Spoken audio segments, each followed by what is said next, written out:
Welcome. If you want to add events to calendar in your SONY Xperia L4, for the first you have to enter the calendar.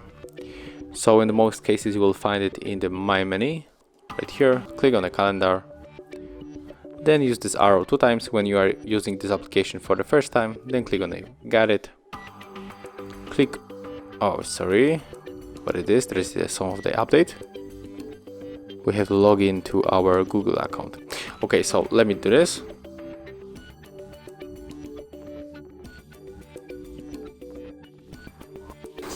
Okay, I just did it, and right now click on the yes, I agree.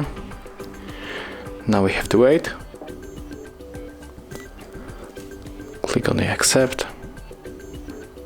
Okay, and right now we are in the calendar, and if it is of course the Google calendar. So to let it work, we have to log into our Google account, like I did. Right now we have to go right here for this marker, then click on the event. Here you have to set the title of your event, then you can change other options. There's a lot of, so we have to change whatever you want. If you do, click on the save button in the right upper corner, and as you can see, here's our event. That's it. Thank you guys for watching. Leave thumbs ups, comments, and of course subscribe to our channel.